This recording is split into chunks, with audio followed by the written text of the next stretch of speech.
Aujourd'hui, à Éclair de génie, nous allons faire un retour sur l'entrevue avec le président Ray Kazemi de l'entreprise Structure Breton, en soulignant les points saillants que j'ai vraiment appréciés lors de notre conversation. Restez avec moi. Ici Thérèse Témélis, experte en recrutement d'ingénieurs et de management pour les industries manufacturières et des technologies chez Toven International.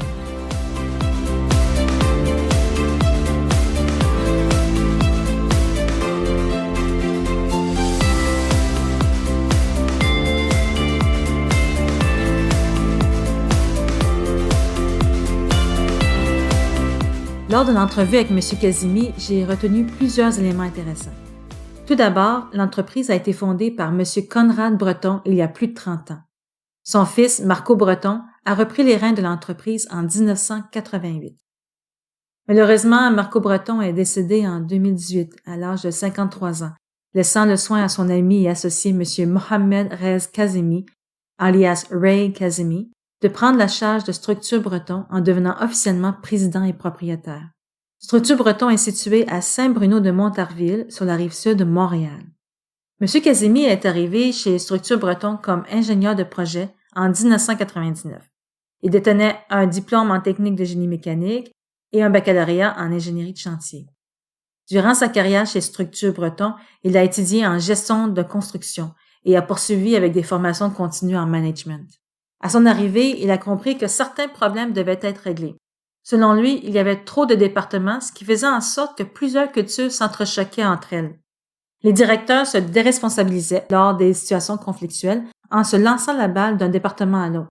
Dès que M. Kazemi est devenu associé propriétaire en 2003, ils ont décidé de se départir des départements pour les fusionner en 2 divisions, les ventes et les opérations. Donc, M. Breton prenait la charge du département des ventes et M. Kazemi les opérations. En agissant ainsi, il réduisait la structure hiérarchique et les coûts des opérations. De plus, il s'assurait de travailler en équipe en rendant tous les membres imputables et responsables de leurs actions ainsi que de leurs décisions. Structure Breton est spécialisée en construction d'envergure exigeant des projets d'innovation plutôt spécifiques. Je vous donne un exemple.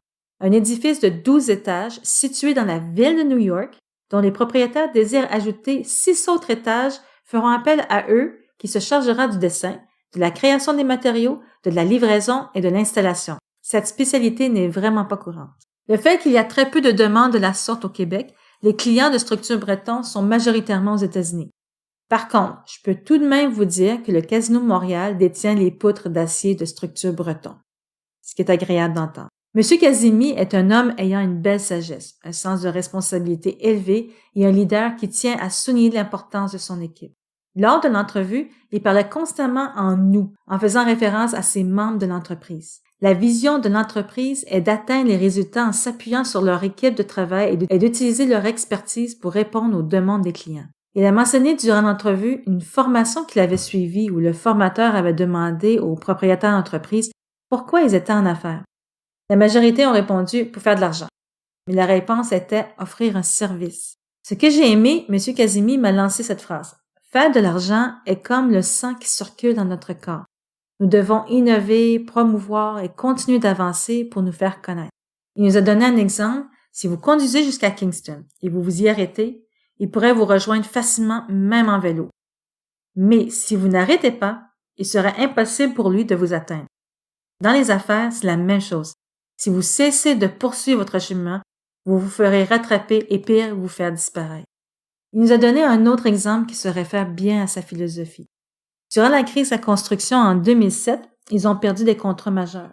Alors, M. Kazemi mentionne qu'en affaires, il faut avoir de l'espoir, une vision, du temps et de l'argent pour investir.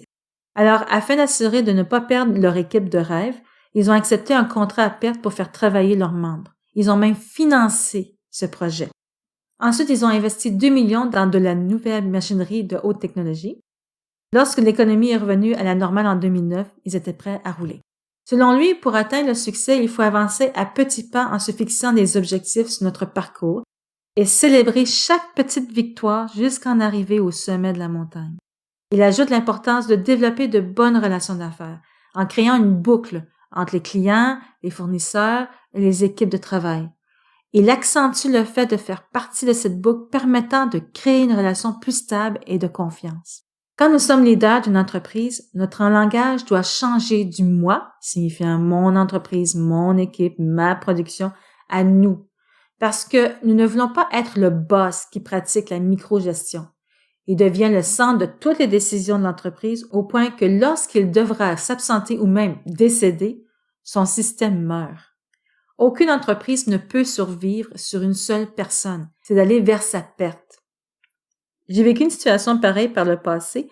Le président prenait toutes les décisions, du cuisinier au directeur des finances. Résultat, tout le monde passait leur temps à courir après lui pour obtenir des décisions. En d'autres mots, il quitte ce monde demain matin, son entreprise ne survivra pas. Il est nécessaire de déléguer et de faire confiance aux compétences de nos équipes de travail. Sinon, ils iront ailleurs pour offrir leurs services et un taux de roulement se poursuivra dans votre entreprise. Soutenir ses clients est aussi un point soulevé lors de l'entrevue. Devenez la solution et non un problème. Lorsque les clients communiquent avec Structure Breton, ils retrouvent une expertise qui leur amène des solutions à tout problème. Si vous leur dites que ce n'est pas votre problème, alors vous faites partie du problème. Assurez-vous d'être la solution pour vos clients. Lors du deuxième podcast, nous avons discuté des communications qu'utilisent les nouvelles générations. M. Kazemi m'a fait un rappel sur le développement de la communication écrite au cours des dernières décennies. C'est très intéressant. Auparavant, nous nous asseyions devant notre ordinateur et rédigions des lettres. L'avantage de la composition, nous prenions notre temps de bien réfléchir à ce que nous désirions dire. Il y avait un protocole d'écriture, une révision à faire et un envoi à une personne directement. Ensuite est arrivé le télécopieur, le fax. Alors, encore une fois, nous rédigions notre lettre et l'envoyions par fax, mais nous devions nous assurer de recevoir la confirmation du fax, sinon appeler si le fax était bien rendu, sinon le retracer ou le renvoyer. Ce n'était pas efficace et on perdait aussi beaucoup de temps. Nous n'étions pas du tout mécontents quand les courriels sont apparus. À peu près le même principe que la lettre, par contre, l'envoi est rapide et final. M. Kazemi mentionne qu'il prend le temps d'écrire « bonjour » et « merci » sans automatisation pour personnaliser ses courriels.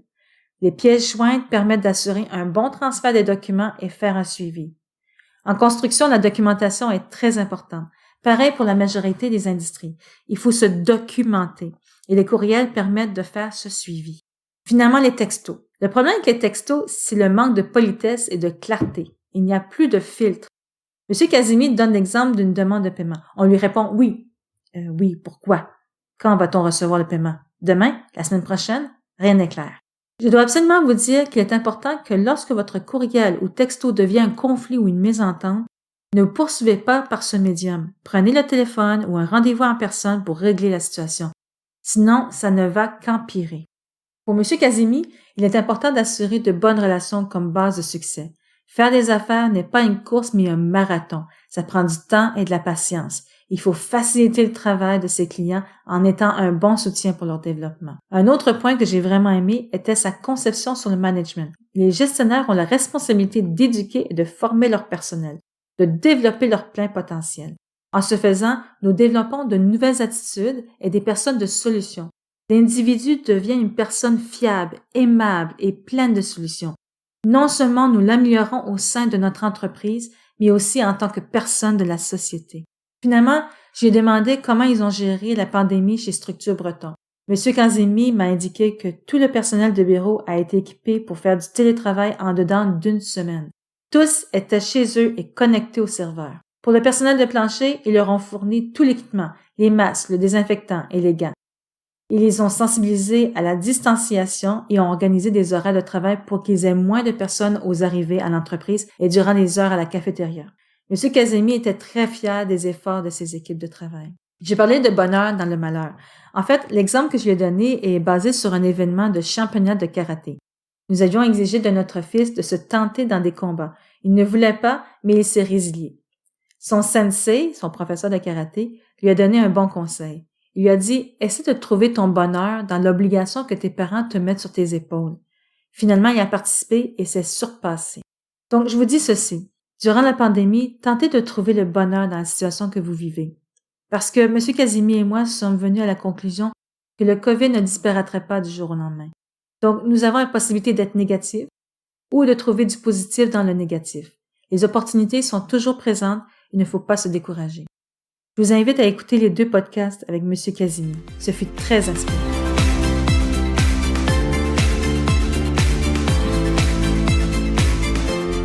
Toven International est une firme de recrutement d'ingénieurs manufacturiers et des technologies. N'hésitez pas à nous communiquer pour plus d'informations par notre site internet www.toveninternational.com. Nous sommes là pour vous soutenir.